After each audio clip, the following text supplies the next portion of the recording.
Wajib diketahui sama semua seller karena ternyata 80% pembeli di TikTok Shop itu beli karena hal ini. Jadi gini, buat kalian seller, satu hal yang gue rasa kalian tuh harus kepoin banget, nggak boleh ketinggalan, lu harus FOMO banget, itu adalah gimana caranya lu tahu alasan pembeli beli. Kenapa? Karena kalau lu ngerti kenapa mereka beli, lu bisa lu menjual barang apapun jadi gampang karena kita bisa mempermainkan jahat banget gua ngomong, tapi ya benar juga sih, lu bisa memanfaatkan psikologi buyer buat beli terus barang kalian. Caranya kayak gimana? Sebelum gua bahas, buat kalian yang baru nonton jangan lupa buat klik dulu tombol subscribe-nya dan aktifin lonceng notifikasinya ya. Yuk kita mulai. Jadi dari data TikTok mereka tuh menemukan kalau ada 4 karakter buyer di TikTok Shop saat ini, gitu ya. Nah, ini ada satu hal yang dibahas waktu Shoppertainment TikTok Shop, gitu, dimana 4 itu dibagi jadi, pertama ada yang namanya effortless shopper, orang yang mau ribet. Kedua, bargain hunter, pencari diskon, ya kan. Ketiga, inspirational shopper, orang yang butuh terinspirasi, dan purposeful shopper. Jadi ada 4 nih. Nah, dari 4 ini, nah sekarang dari data nih, ternyata sebenarnya mereka ini ke-influence gitu ya. Jadi ketika belanja TikTok Shop tuh unik gitu. Jadi kalau misalnya kayak di Shopee, di Tokopedia, di Lazada, orang beli karena memang mau nyari barang. Oke, gue mau cari barang, gue belinya di mana ya? Udah, sesimpel itu.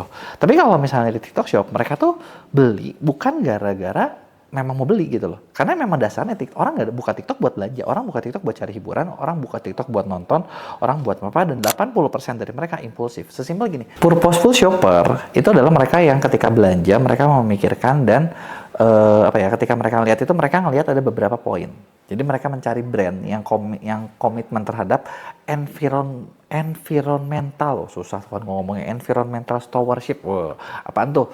Yaitu adalah lingkungan, bener nggak? Ethical sourcing, sumber mendapatkan yang etis, community impact yang berdampak kepada komunitas. Jadi mereka ini adalah orang-orang yang sebenarnya orang-orang baik gitu loh. Gitu kan, orang-orang baik gitu kan. Ini dan sekarang gini, orang-orang baik bukan asal cari barang gitu kan. Lihat dulu sesuai gak ya sama ininya, sama yang gua mau gitu kan. Effortless shopper orangnya gak mau ribet. Jadi kalau beli ya udah, apa nih? Bagus kak? Oke nggak? Pokoknya selama itu buat hidup gua lebih mudah. Ya, tagline-nya adalah making their life easier. Nah, dia bakal beli. Apalagi prosesnya gampang, selesai, gak banyak mikir. Gitu kan. Nah, terus 3 nih, inspirational shopper. Nah, ini adalah orang-orang biasanya early adopter of new trend. Jadi ketika ada sesuatu yang baru, mereka early adopter, suka mencari sesuatu yang baru, suka mencoba brand-brand yang baru, gitu kan. Dan mereka memvalue, memberikan nilai kepada experience belanja, gitu kan. Nah, di sini mereka juga kalau kalian perhatiin ya, kata kunci adalah butuh terinspirasi, guys. Barulah keempat, bargain hunter, pencari diskon. Tapi pencari diskon juga kan maksud gue ya udah apa yang bagus gue beli. Tapi dari situ 3 dari 4 itu kalau kalian lihat itu orang-orang yang gampang banget ke bawah FOMO. Ya udah kayaknya bagus gue beli deh. Gitu. Sesimpel itu. Gitu. Dan mereka ternyata alasan belinya itu gara-gara ya percaya sama kreator atau seller. Tapi kalau seller mungkin seller kreator.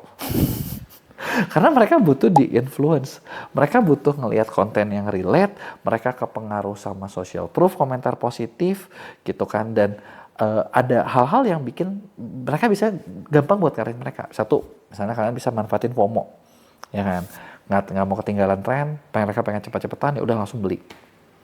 Kedua, butuh social proof, ya kan, kalau social proofnya bagus, ininya bagus, mereka ngambil, gitu kan. Terus dari tadi gue udah bahas beberapa kali. Ya kan, ada yang namanya influence dari kreator kebawa kepercaya sama orang yang mereka percaya, mereka beli. Dan keempat, biasanya ada perasaan kayak, lucu ya, gila ini kalau kayak gini, ini banget, imut banget, gemoy banget, apa banget, beli.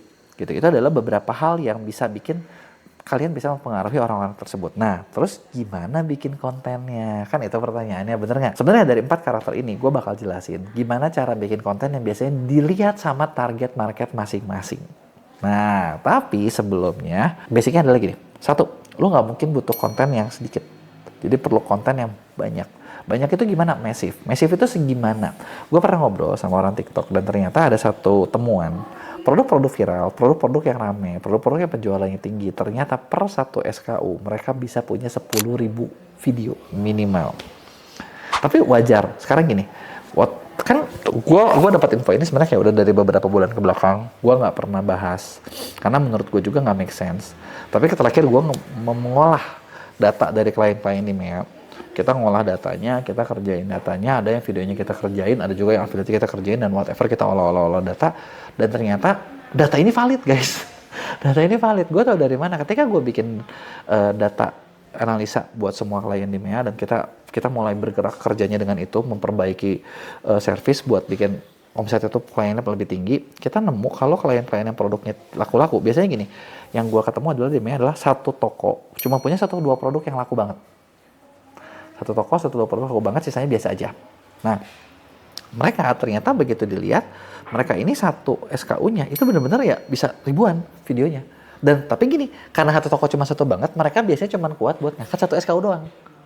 Kebayang nggak? Yang gue alamin seperti itu. Jarang lah ada yang 2-3 tuh, jarang banget, dikit. Tapi di brand-brand yang kita pernah kerja sama, kita ngeliat, wow, ini dia alasannya. Jadi quantity itu harus banyak, gitu kan. Dan gue ketemu juga kayak toko-toko yang susah ngangkat, ya videonya dikit, videonya cuma dari seller doang, kreatornya nggak ada. Dan itulah yang bikin nggak laku, gitu kan. Jadi konten itu benar-benar nggak boleh sedikit. Kedua, lu perlu punya banyak kerja sama afiliator, ya karena ya tadi ya, mau memperbanyak lu butuh ini kan. Nah, ketiga gitu kan, nah strateginya adalah kalian perlu tambahin juga ads. Karena umur setiap konten itu paling cuma 2-3 hari, maksimal di 5 hari udah gitu biasanya turun. Maka dari itu ads itu bikin umurnya lebih panjang, dan ketika konten lo banyak, itu GMV Max itu bagus banget. Bagus banget. Jadi bener-bener caranya ya, misalnya kalau paling efektif adalah lu bikin konten dulu, lu kasih dulu organiknya berapa hari, setelah itu lu ads. Nah, kerasa dah, bagus dah. Nah, terus kontennya harus bikin kayak gimana? Nah, di sini nih, gue mau bocorin lagi nih, bocoran ordalnya ya. Setiap karakter itu pasti butuh konten yang berbeda ya. Nah, nih, kalau misalnya kalian menargetkan bargain hunter, pencari diskon, apa sih yang konten apa sih yang mereka suka gitu ya? Nah, jenis kontennya salah satunya adalah cheap find. Cheap find itu apa? Intinya gini, oh ini ada kreator yang bilang, ih gila ini gue nemu barang ini murah banget, temuan hidden gem. Nah, itu suka laku. Gitu. Kalau misalnya tempat belanja, hidden gem belanja bla bla bla, itu mereka suka nontonnya seperti itu. Terus dari itu mereka juga suka nonton perbandingan alternatif. Kebayang gak sih? Jadi alternatif, lu tau gak sih, daripada lu beli misalnya bensin mahal, mendingan nih sekarang ada yang baru katanya kan, bensin nabati. Nah, itu kan perbandingan. Ya nggak? Atau yang mereka suka lagi apa? Flash sale. Udah deh kok, bargain hunter dikasih flash sale, udah itu udah kayak apa ya? Itu udah nggak bisa menolak, udah pasti langsung sikat. Nah, terus gimana caranya kalau kita mau mendapatkan inspirational shopper? Inspirational shopper biasa mereka suka mencari random find. Jadi temuan-temuan sesuatu yang unik. Terus mereka juga mencari inspirasi, misalnya kayak OOTD of the day misalnya, inspirasi produk, review viral, produk viral. Ah ini ternyata bagus banget nih, viral purchase. Atau misalnya kalau di luar itu ada hashtag TikTok made me buy it, yang sebenarnya adalah nge-review barang ini gunanya buat apa. Itu adalah yang disukain sama inspirational hunter.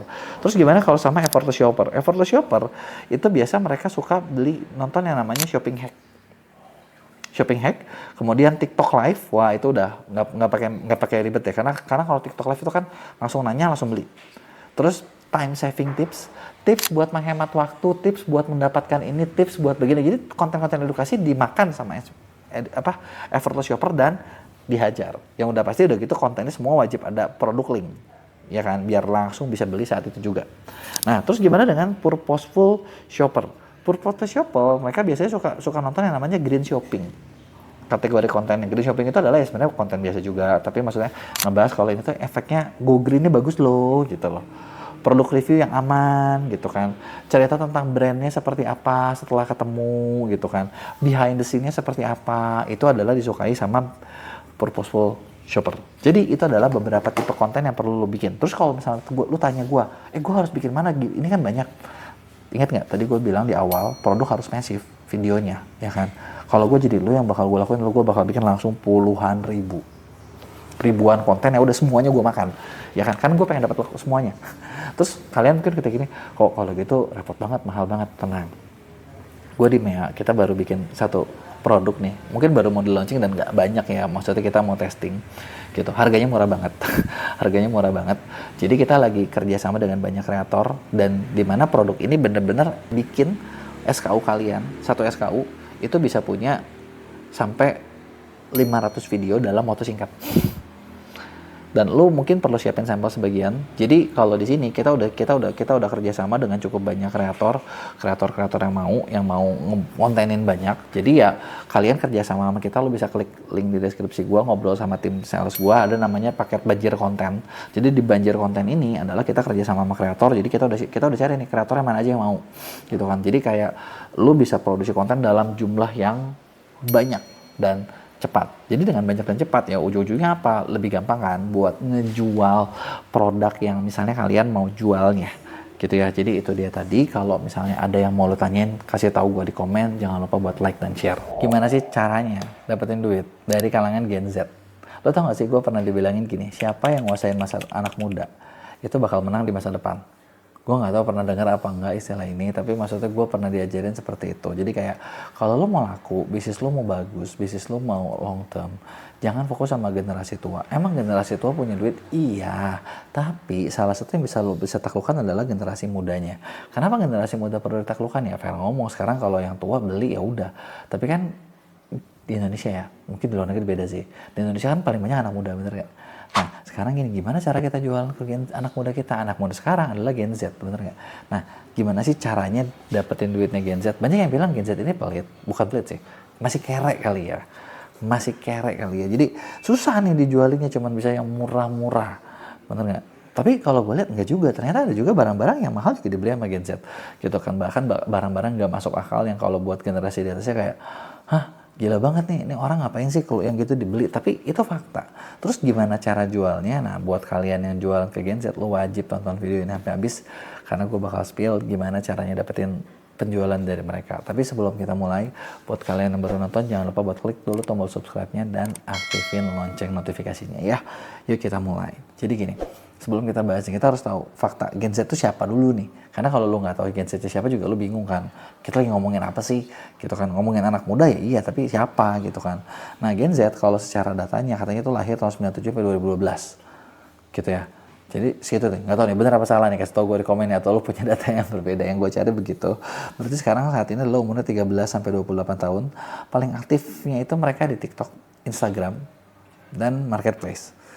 Mereka terkenal paling banyak melakukan impulse buying. Jadi kayak beli, ya gabut beli gitu. Gitu kan. Ada yang dikontenin, ada yang digimana-gimanain gitu kan, bener nggak? Terus ya karena banyak impulse buying, berarti gampang terpengaruh sama konten, review, dan sesuatu yang estetik atau lucu-lucu atau unyu-unyu atau gemay-gemay, beli itu langsung. Gitu kan. Dan data di global dan Asia nunjukin 60-70% transaksi social commerce dilakuin oleh Gen Z. Social commerce apa sih? TikTok Shop. Jadi kayak social commerce itu adalah lo lihat dari medsos, udah gitu ada link videonya, lo bisa klik link beli. Gitu, makanya kan YouTube juga ikut-ikutan sekarang, kan ada YouTube Shopping dan lain sebagainya.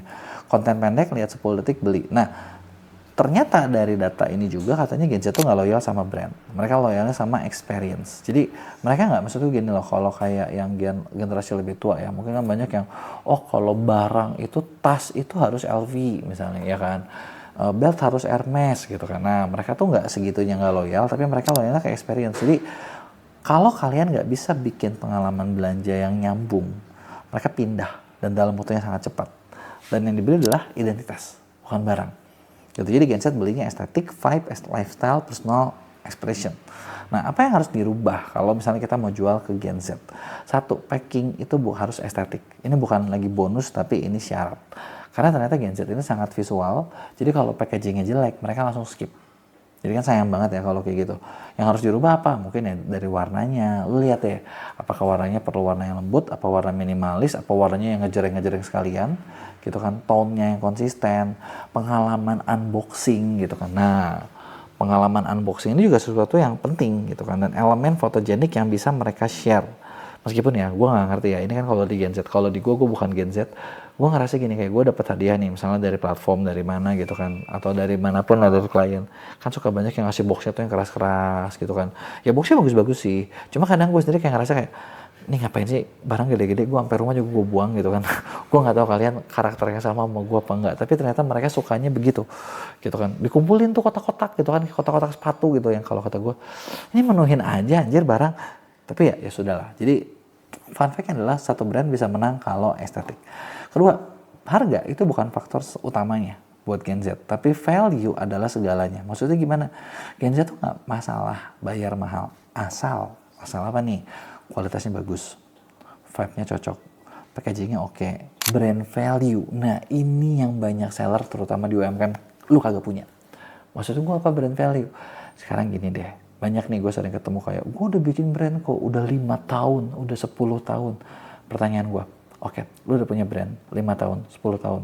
Pernah nggak lu cari ya di Google, yang paling simpel, Google Trend, Google Keyword Analysis, ya Google Search, di situ tuh ketika berapa banyak orang yang nyari brand lu dalam sebulan. Kalau masih pencariannya di bawah 1.000, nggak usah bacot. Umur lu mau di bawah 5, udah 10 tahun kayak udah 20 tahun kayak, orang kagak peduli, orang kagak nyari. Nama brand lu aja kagak didengar. Terus gimana caranya lu menyampaikan brand value-nya? Bener nggak? Atau misalnya gini, oke gue udah main Instagram kok, ngepost apa? Oh ya ada aja pokoknya. Di post, terus udah gitu berapa traffic bulanannya? Kalau masih kecil, nggak usah ngomong juga. Kenapa? Karena brand value lu belum nyampe gitu loh. Ya kan? Nah kalau udah pencariannya tinggi, trafficnya udah lumayan tinggi, orang udah mulai kenal, nah disinilah lu bakal ngejual lebih mahal. Jadi kalau kalian selama ini ngerasa, aduh kenapa ya gue jual kalau terus sama kompetitor, coba cek deh. Brand value lu berapa? Yang nyari produk lu berapa? Jangan-jangan nggak ada. Jangan-jangan lu itu nggak dikenal. Gitu kan? Yang ketiga, identity engineering. Nah, produk itu harus mencerminkan mereka itu siapa sih gitu kan. Karena Gen Z nggak beli produk seperti gue bilang, mereka beli ekspresi diri. Jadi yang mereka cari adalah baju yang bikin mereka terlihat ya kayak dirinya gitu loh. Bener. Item estetik buat di kamar gitu, buat nyaman. Skincare ya, maksudnya skincare ya biar lebih pede. Tumbler estetik ya, lifestyle-nya itu seperti apa. Makanya sadar nggak sih kalau di angkatan gue, nggak tahu dengan kalian ya, tapi di angkatan gue dulu, gue berasa tua banget anjir, tapi maksud gue di angkatan gue dulu kayak, maksudnya lu begitu ya, lu bawa botol minum, nggak bawa botol minum tuh ya udah botol minum plastik ya udah oke okay gitu, ya kan. Nggak ada tuh botol minum Coca-Cola, Stanley yang harga satunya itu lebih mahal dari Torrent, bener nggak? Tapi ya itu fakta gitu kan. Tumbler itu lifestyle nih, tote bag itu salah satu core identity-nya. Jadi produk yang nggak punya vibe ya kalah. Terus keempat, untuk experience ya berarti sesuatu yang harus fast respon dan customer service yang friendly. Jadi Gen Z pengennya dibalasnya cepet. Ya kan, nggak sabar mereka, ramah, bahasanya casual, solusinya cepet, gitu kan. Bisa dibilang ya mereka bisa ngeblokir kalian, gue nggak tahu blokir apa, dianggap ya udah di bye-bye, kalau ya respon lu lama. Dan yang terakhir adalah di Gen Z juga, mereka tuh banyak banget, suka banget yang namanya UGC, User Generated Content, dan ini lebih penting daripada konten iklan.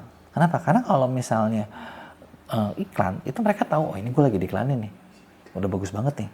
Tapi kalau yang UGC yang kadang videonya tuh agak ya apa ya, getar-getar dikit gitu kan, agak jelek-jelek dikit, agak gelap-gelap dikit, itu adalah sesuatu yang jujur, real life, terus kayak relate gitu kan, tutorial simple gitu, dan itu adalah beberapa hal yang bikin mereka beli. Jadi kalau dari yang gue perhatiin itu adalah beberapa hal yang perlu lu ngerti kalau lu jualan ke Gen Z. Nah itu kan insight-nya nih. Nah terus action plan-nya gimana? Nah action plan-nya tergantung, setiap brand, setiap produk pasti kayak kalian punya beberapa yang kepikiran sendiri. Caranya kayak gimana? Nah kalau lu yang, harusnya dari penjelasan gue sih mungkin kalian udah dapat beberapa insight yang bisa lu lakuin. Tapi kalau lu nggak kepikiran, gue rasa lu bisa kerja sama program konsultan Ordal kita, di mana di program konsultan ini kita udah nyiapin tim buat ngedampingin seller supaya bisa lebih laku. Karena gimana, action plan-nya kita bikinin, strateginya kita bikinin, cara kerjanya kita bikinin. Dan dari sinilah itu dibentuk nih ABCDE-nya, apa aja yang harus dilakuin supaya tokonya makin ramai. Nah, buat lo yang mau, biasanya kita interview dulu ke calon kliennya, karena kita pengen juga klien-klien yang memang bisa kebentuk. Karena rata-rata 80% klien yang kerjasama di Ordal itu bisa achieve target yang dicapai, yang mereka mau kejar gitu kan dalam 3-6 bulan. Jadi ini program terbatas banget dan sekarang masih ada slot. Jadi buat yang mau, lo bisa klik link di deskripsi gua, ngobrol langsung sama tim gua gitu ya. Nah kalau ada yang mau lo tanyain, jangan lupa juga buat tulis di komen, jangan lupa buat like dan share.